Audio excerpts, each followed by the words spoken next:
कल्पना कीजिए कि एक शहर की सरकार आपके आसपास की जो पुरानी या टूटी-फूटी मलिन बस्तियां हैं, उनका जबरदस्त अधिग्रहण करती है। हम्म। उस जमीन को पूरी तरह से साफ किया जाता है, वहां बुनियादी ढांचा तैयार किया जाता है और फिर ठीक 50 साल बाद, उसी सटीक जगह पर।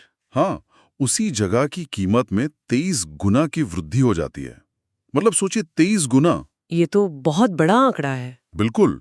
और वो जगह एक साधारण से बंदरगाह से दुनिया का सबसे बड़ा वैश्विक वित्तीय केंद्र बन जाती है, जहां प्रति व्यक्ति जीडीपी $1,580 से छलांग लगाकर सीधे $71,000 के पार पहुंच जाती है। ओह वाओ, मतलब ये तो किसी चमत्कार जैसा लगता है ना? लेकिन ये कोई काल्पनिक कहानी नहीं है। 1965 से 2015 के बीच सिंगापुर ने ठीक यही चमत्कार किया था। बिल्कुल। और आज की इस डीप डाइव में हम जो दस्तावेज और बाजार की रिपोर्ट खंगाल रहे हैं, वो एक बहुत ही बड़ा इशारा कर रहे हैं। हाँ, वे बता रहे हैं कि मुंबई और उसके आसपास का जो पूरा क्षेत्र है, जिसे हम मुंबई मेट्रोपॉलिटन रीजन या एमएमआर कहते हैं। सही कहा, वो आज ठीक उसी ब्लूप्रिंट की नकल करने की कोशिश कर रहा है। तो आज का हमारा मिशन यही है कि हम इस पूरी स्ट्रैटेजी का गहराई से विश्लेषण करें। ये तुलना पहली नजर में सुनने वालों को बहुत महत्वाकांक्षी लग सकती है। हाँ, मतलब मुंबई और सिंगापुर। बिल्कुल, लेकिन जब हम डेटा के भीतर जाते हैं ना, तो रणनीतियों की जो समानताएं हैं, वो सच में हैरान करने वाली हैं।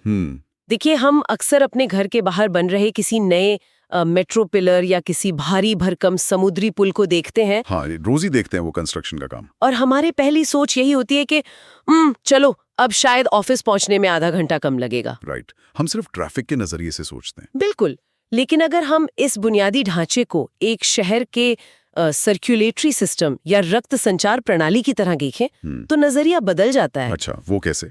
एक नया समुद्री पुल सिर्फ कंक्रीट का ढांचा नहीं है, वो एक नई मुख्य धमनी है।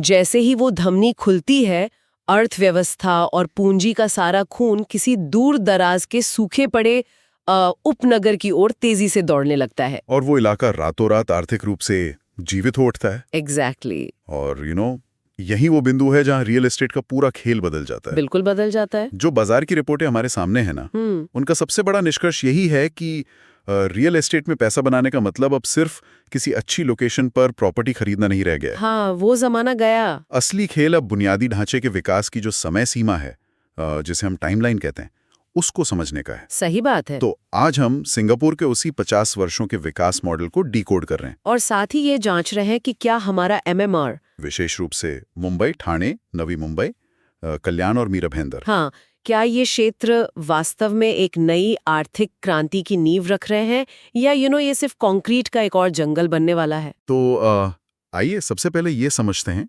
कि सिंगापुर ने ये असंभव सा लगने वाला काम असल में किया कैसे। उनके 1960 के दशक के दस्तावेजों को अगर देखें, हाँ, उसमें सेल ऑफ साइट्स नाम के एक प्रोग्राम का जिक्र बार बार आता है। Sale of sites. हाँ। अब मेरे दिमाग में सवाल ये आ रहा था कि एक नवजात और अपेक्षाकृत गरीब सरकार के पास मरीना बे जैसे world class central business district बनाने का पैसा कहाँ से आया?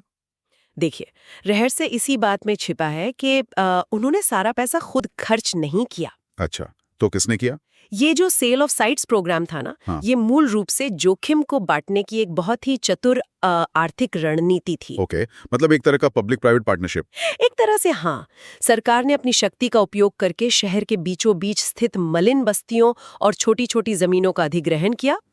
उन्होंने उस जमीन को समतल किया, वहां पानी, बिजली और सीवेज जैसी बुनियादी सुविधाएं पहुंचाई, जो कि सबसे मुश्किल काम होता है। बिल्कुल। और उन छोटे टुकड़ों को मिला के बड़े और व्यावसायिक रूप से आकर्षक पार्सल बना दिए। राइट। फिर उन्होंने निजी डेवलपर्स को आमंत्रित किया और कहा कि भाई, हमने जमीन की सफाई और कानूनी विवादों का सारा जोखिम उठा लिया है। हाँ, अब आप अपनी पूंजी लाइए और यहाँ शानदार इमारतें खड़ी कीजिए। वाह!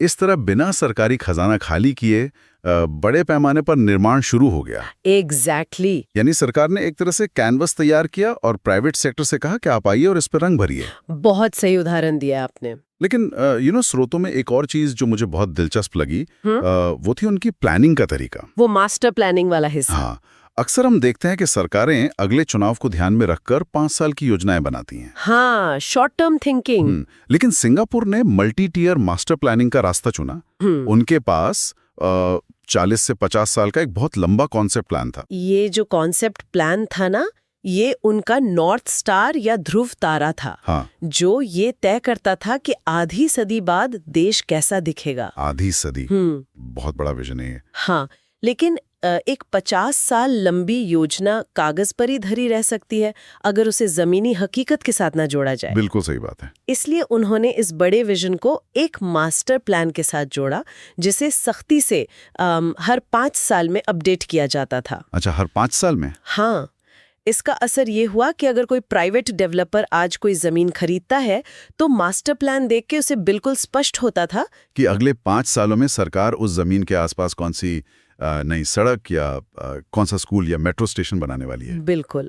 और इस स्पष्टता ने बाजार के जो जोखिम होते हैं उन्हें बहुत कम कर दिया। और बाजार के जोखिम को कम करने की बात करें तो 1995 में लाया गया उनका व्हाइट साइड्स मॉडल मुझे सबसे ज्यादा चौंकाने वाला लगा। हाँ, वो तो एक गेम चेंजर था। सच में, जब मैं इसके काम करने का तरीका पढ़ रहा था तो मुझे ऐसा लगा जैसे किसी बिल्डर को वो सिम सिटी नाम का जो वीडियो गेम होता है ना, हाँ, मैंने खेला है वो, उसका कोई सीक्रेट चीट कोड मिल गया हो। वो वीडियो गेम वाली तुलना यहाँ कैसे फिट बैठती है, इसे थोड़ा और समझाइए। देखिए, सामान्य दुनिया में अगर कोई डेवलपर 50 मंजिला कमर्शियल ऑफिस बिल्डिंग बनाने का परमिट लेता है और निर्माण के दौरान ही अर्थव्यवस्था अचानक मंदी में चली जाती है, या फिर जैसे अभी हाल ही में हुआ वर्क फ्रॉम होम का चलन आ जाता है, तो वो डेवलपर तो फंस जाता है, बुरी तरह फंस जाता है। उसकी इमारत खाली पड़ी रहेगी और वो दिवालिया हो जाएगा। राइट। लेकिन सिंगापुर के व्हाइट साइड्स मॉडल में डेवलपर्स को ये जादुई छूट दी गई कि वे बिना सरकार को कोई भारी अतिरिक्त प्रीमियम या पेनल्टी चुकाए अपनी जमीन के उपयोग को बदल सकते हैं। बिल्कुल, वे कमर्शियल, होटल या आवासीय उपयोग के बीच कभी भी स्विच कर सकते हैं। मतलब अगर ऑफिस स्पेस की मांग गिर गई तो आप रातों रात अपनी योजना को बदलकर उसे एक लग्जरी होटल या अपार्टमेंट कॉम्प्लेक्स बना सकते हैं। हाँ, ये तो रियल एस्टेट बाजार के हर झटके से बचने का सबसे अचूक सुरक्षा कवच है। और यही वो लचीलापन था जिसने सिंगापुर को एक घोस्ट टाउन या खाली इमारतों का शहर बनने से बचा लिया। इस मॉडल ने सुनिश्चित किया कि शहर में हमेशा वही बने जिसकी बाजार में उस समय वास्तविक मांग हो। सही बात है। और इस लचीलेपन का एक बहुत बड़ा रणनीतिक परिणाम ये हुआ कि सिंगापुर भीड़ भाड़ वाले एक अकेले मुख्य केंद्र, जिसे सिंगल कोर कहते हैं, हाँ, उस सिंगल कोर से बाहर निकल पाया। उन्होंने टम्पाइन्स, जुरूंग और वुडलैंड्स जैसे कई नए आत्मनिर्भर केंद्र विकसित किए। यानी एक बहुकेंद्रीय या मल्टी नोडल शहर का जन्म हुआ। एग्जैक्टली, जहां लोगों को काम करने के लिए सिर्फ एक ही दिशा में नहीं भागना पड़ता था। और यही वो सबसे अहम कड़ी है जो हमें सिंगापुर के मॉडल से निकालकर सीधे आज के मुंबई मेट्रोपॉलिटन रीजन या एमएमआर की जमीनी हकीकत पर लाती है। बिल्कुल, क्योंकि लचीलापन दिखाने के लिए जगह चाहिए होती है। हाँ, और मुख्य मुंबई में अब तो तिल रखने की भी जगह नहीं बची है। सही कह रहे हैं आप। बाजार की जो ताज़ा रिपोर्टें हैं वो आज के मुख्य मुंबई या कोर मुंबई को निवेश की भाषा में एक वेल्थ वॉल्ट कह रही हैं। वेल्थ वॉल्ट मतलब एक तिजोरी। हाँ, ये वेल्थ वॉल्ट बहुत ही सटीक आर्थिक परिभाषा है। देखिए, कोर मुंबई में प्रवेश की लागत यानी वहां जमीन की जो कीमत है जी, वो अब इतनी खगोलीय हो चुकी है कि अगर कोई नया पैसा वहां निवेश किया जाता है ना, तो वो पैसा कोई नया आर्थिक चमत्कार नहीं करता। बिल्कुल नहीं, वो बस उस तिजोरी में सुरक्षित रहता है। राइट। वहां का रियल एस्टेट अब तेजी से मूल्य को बढ़ाता नहीं है, बल्कि सिर्फ महंगाई के खिलाफ उसे संरक्षित करता है। तो इसका मतलब है कि अगर आप वास्तविक संपत्ति निर्माण या एक्सपोनेंशियल ग्रोथ चाहते हैं तो आपको इस तिजोरी से बाहर निकलकर उपनगरीय कॉरिडोर की ओर देखना ही होगा। और इसीलिए विकास अब उन नई धमनियों की ओर तेजी से भाग रहा है जो पूरे एमएमआर में बिछाई जा रही हैं। हाँ, जो 5 लेयर कनेक्टिविटी ग्रिड है। बिल्कुल। रिपोर्टों में इस 5 लेयर कनेक्टिविटी ग्रिड का बहुत विस्तार से विश्लेषण है। इसमें सबसे पहला और सबसे विशाल नाम है मुंबई ट्रांस हार्बर लिंक का, MTHL, जिसे अब अटल सेतु भी कहा जाता है। हाँ, यह भारत का सबसे लंबा समुद्री पुल है जो करीब 22 किलोमीटर लंबा है और दक्षिण मुंबई को सीधे नवी मुंबई से जोड़ता है। और देखिए, इस पुल को सिर्फ 22 किलोमीटर कंक्रीट के नजरिए से मत देखिए। तो फिर कैसे देखें?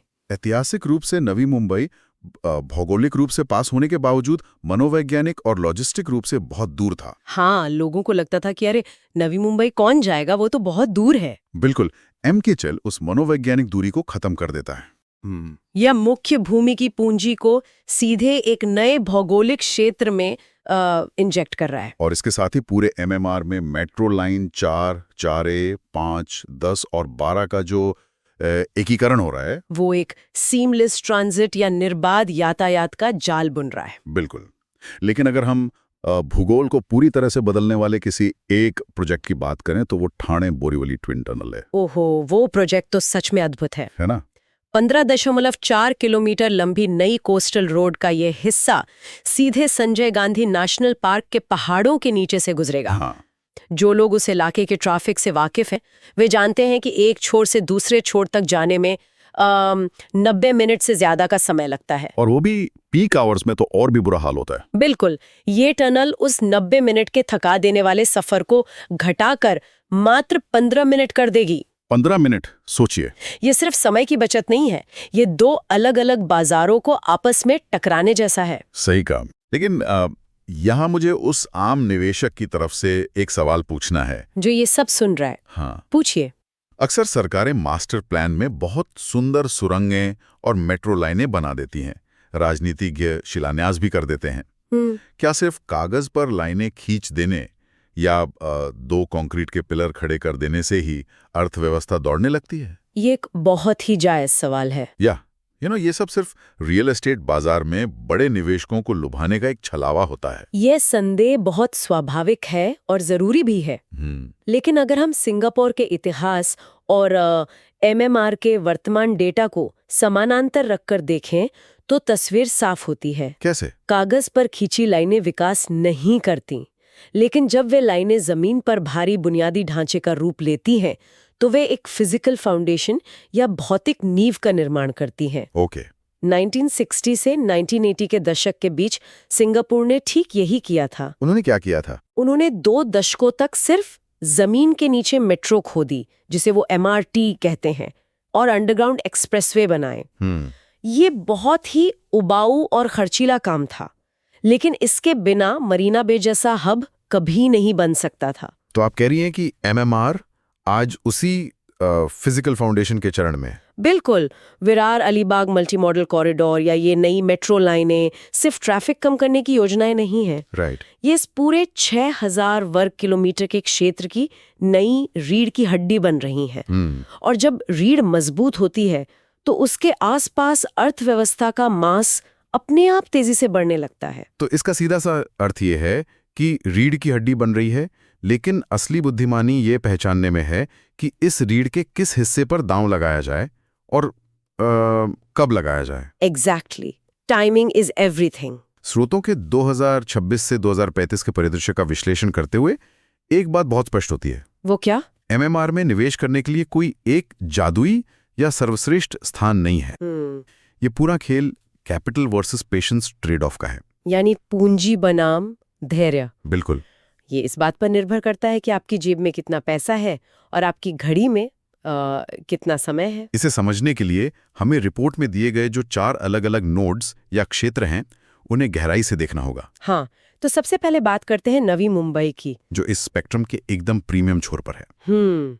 यहाँ जो सबसे बड़ा ट्रिगर है, यानी MTHL पुल और नया अंतर्राष्ट्रीय हवाई अड्डा, वो अब कागज पर नहीं है। पुल तो चालू भी हो चुका है। हाँ, और हवाई अड्डा भी एक भौतिक वास्तविकता बन रहा है। लेकिन अगर ये चीजें पहले ही बन चुकी हैं तो क्या एक आम निवेशक के लिए यहाँ प्रवेश करने का समय निकल नहीं चुका है?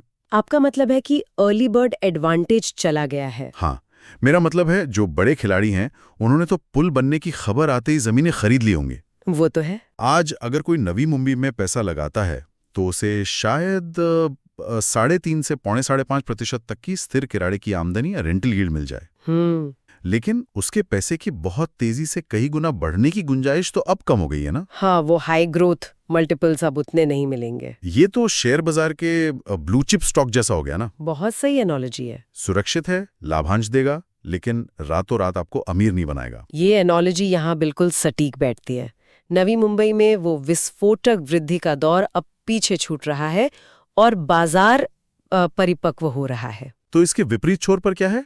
इसके ठीक विपरीत छोर पर है कल्याण का क्षेत्र। कल्याण, ओके। कल्याण उन निवेशकों के लिए है जो भविष्य पर दांव लगाना चाहते हैं और जिनकी पूंजी कम है। मतलब एंट्री कॉस्ट कम है। हाँ, प्रवेश की लागत अभी भी काफी कम है। लेकिन यहाँ का पूरा अर्थशास्त्र मेट्रो लाइन 5 और 12 के पूरा होने पर टिका है। इसे हम डिलेड ग्रेटिफिकेशन या देर से मिलने वाली संतुष्टि कह सकते हैं। और सरकारी इंफ्रास्ट्रक्चर के काम में देर कितनी होगी ये कोई नहीं जानता। वो तो भारत में एक बहुत बड़ा फैक्टर है ही। भूमि अधिग्रहण के विवाद हो सकते हैं, नीतियां बदल सकती हैं। मतलब कल्याण में निवेश करना किसी शुरुआती दौर के टेक स्टार्टअप में पैसा लगाने जैसा है। बिल्कुल सही पकड़ा आपने। जोखिम बहुत भारी है, आपका पैसा सालों तक फंसा रह सकता है। हाँ, लेकिन अगर मेट्रो समय सीमा के आसपास चालू हो गई तो रिटर्न के आंकड़े शेयर बाजार को भी पीछे छोड़ देंगे। बिल्कुल। अब अगर कोई ब्लू चिप जितना सुरक्षित भी नहीं चाहता और टेक स्टार्टअप जितना जोखिम भी नहीं लेना चाहता, तो मध्य मार्ग क्या है? यहाँ स्रोत ठाणे और विशेष रूप से वागले एस्टेट की ओर इशारा करते हैं। वागले एस्टेट, वो तो इंडस्ट्रियल एरिया था ना? था, लेकिन अब ये इलाका एक बहुत ही आक्रामक बदलाव या जेंट्रिफिकेशन से गुजर रहा है। बिल्कुल। और इसका कारण भी साफ है। कॉरपोरेट कंपनियां बीकेसी का आसमान छूता किराया और वहां का भयंकर ट्रैफिक छोड़ना चाहती हैं। सही बात है। अगर उन्हें ठाणे में वर्ल्ड क्लास ऑफिस स्पेस मिल जाए और टनल से डायरेक्ट कनेक्टिविटी मिल जाए तो वे तुरंत शिफ्ट होंगी। यही कारण है कि विश्लेषक यहाँ अगले कुछ वर्षों में 20 से 40% तक की भारी कैपिटल एप्रिसिएशन की उम्मीद कर रहे हैं। 20 से 40%, ये बहुत बड़ा नंबर है। और चौथा नोड कौन सा है? चौथा महत्वपूर्ण नोड है मीरा रोड या मीरा भेंदर का क्षेत्र। अच्छा, वहाँ क्या चल रहा है? देखिए, जैसे जैसे पश्चिमी उपनगरों में बोरीवली और दहिसर आम कामकाजी वर्ग की पहुंच से बाहर हो गए। हाँ, वहाँ तो कीमतें आसमान छू रही हैं। बिल्कुल। तो मीरा रोड एक बहुत ही स्थिर रेजिडेंशियल स्पिलओवर क्षेत्र बन गया है। मतलब जो लोग बोरीवली अफोर्ड नहीं कर सकते हैं वो मीरा रोड जा रहे हैं। हाँ, और यहाँ सट्टेबाजी या स्पेकुलेशन कम है। ये उन वास्तविक लोगों की मांग से संचालित हो रहा है जिन्हें हर दिन काम पर जाना है। And users. एग्जैक्टली। इसलिए ये कम अस्थिरता वाला विकल्प है। तो इन चारों क्षेत्रों का विश्लेषण हमें एक ही सबसे बड़ा सबक देता है। वो क्या? रियल एस्टेट में सबसे बड़ी भूल यह है कि निवेशक अपनी व्यक्तिगत फाइनेंशियल टाइमलाइन को इंफ्रास्ट्रक्चर के पूरा होने की टाइमलाइन के साथ मिलाए बिना निवेश कर दें। बहुत गहरी बात कही आपने। अगर आपके पास सिर्फ 3 साल हैं और आप कल्याण में पैसा डाल रहे हैं तो आप बर्बाद हो सकते हैं। टाइमिंग ही सब कुछ है। ये बहुत ही व्यावहारिक सलाह है। लेकिन यहाँ एक बहुत बड़ा कैच या पेच है जिस पर स्रोतों ने बहुत जोर दिया है। हमने ये तो मान लिया कि ठाणे और एमएमआर में सुरंगें बन रही हैं, मेट्रो दौड़ने वाली है, और ये सब सिंगापुर के 1980 के दशक जैसा दिख रहा है। बिल्कुल दिख रहा है। लेकिन सिंगापुर सिर्फ कंक्रीट और स्टील की वजह से सफल नहीं हुआ था। असली जादू तो उनके सॉफ्टवेयर में था। और यहाँ सॉफ्टवेयर से हमारा मतलब किसी कंप्यूटर कोडिंग से नहीं है। नहीं, बिल्कुल नहीं। बल्कि उन नीतियों, नियमों और सार्वजनिक व्यवस्थाओं से हैं जो उस कंक्रीट के ढांचे के भीतर इंसान के रहने लायक माहौल बनाती हैं। राइट। सिंगापुर की सफलता की असली रीढ़ उनका पब्लिक हाउसिंग मॉडल था जिसे एचडीबी संचालित करता है। Housing and development board. हाँ।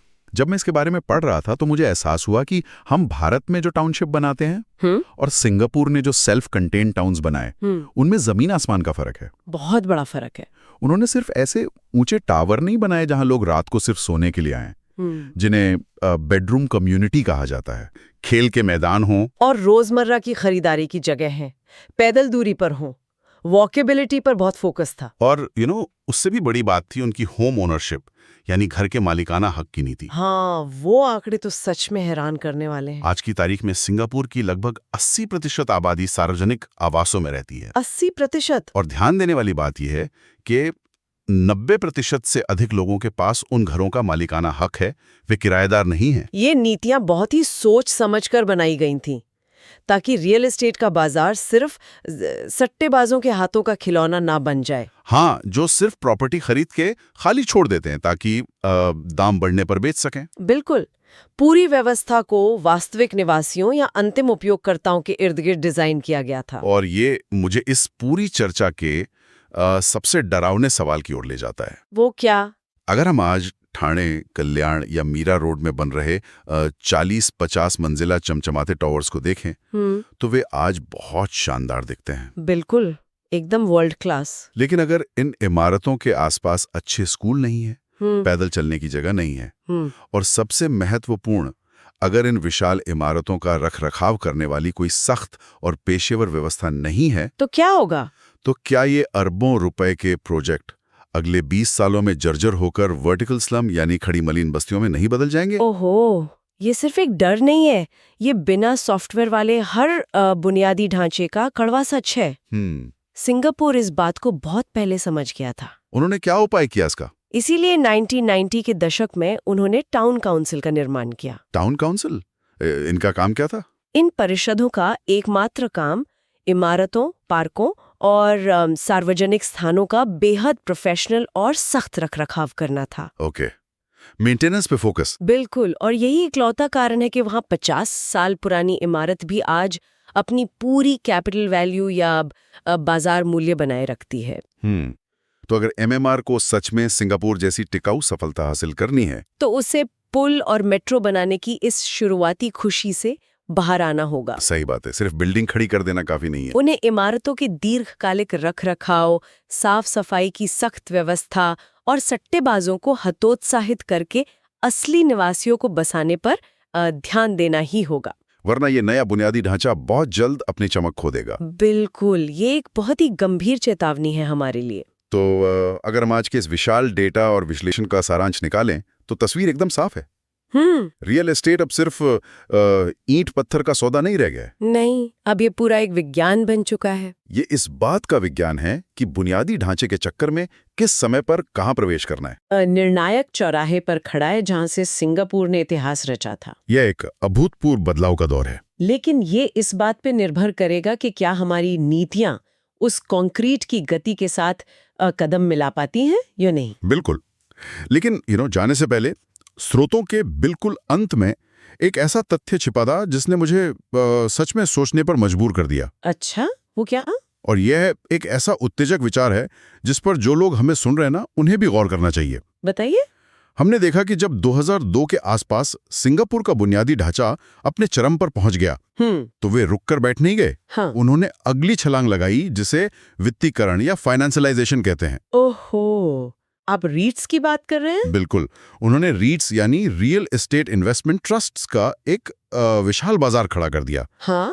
आसान भाषा में समझें तो जैसे शेयर बाजार में म्यूचुअल फंड होता है ना, वैसे ही रियल एस्टेट में रीट काम करता है। सही कहा। इसने क्या किया, इसने एक आम मध्यम वर्गीय नागरिक को ये ताकत दी कि वो कुछ $1000 लगाकर एक $500 मिलियन के गगनचुंबी कमर्शियल टावर या किसी आलीशान शॉपिंग मॉल में हिस्सेदारी खरीद सके और वहां से आने वाले किराए का सीधा मुनाफा कमा सके। बिल्कुल, आज उनका ये बाजार $70 बिलियन से ज्यादा का है। $70 बिलियन? बाप रे। तो हम सबके लिए सबसे बड़ा और चुभने वाला सवाल ये है कि क्या हम भी वहां पहुंचेंगे? हाँ, जब 2035 तक एमएमआर अपने इस भारी भरकम बुनियादी ढांचे के चरम पर पहुंच जाएगा, तो क्या हम भी सिंगापुर की तरह उस वित्तीकरण के चरण में प्रवेश कर पाएंगे? ये एक बहुत ही गहरा सवाल है। MTHL पुल, ट्विन टनल और नए हवाई अड्डे से जो अकूत संपत्ति पैदा होगी, क्या उसका लाभ रीट्स जैसे पारदर्शी साधनों के जरिए आम नागरिकों तक पहुंचेगा?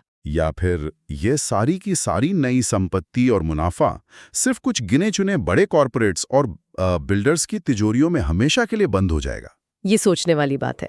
शहर की नसों में नया खून तो दौड़ रहा है, लेकिन ये खून किसके शरीर को ताकत देगा? ये सोचना आपका काम है। इन सवालों पर विचार करते रहिए और हम आपसे मिलेंगे अगली डीप डाइव में।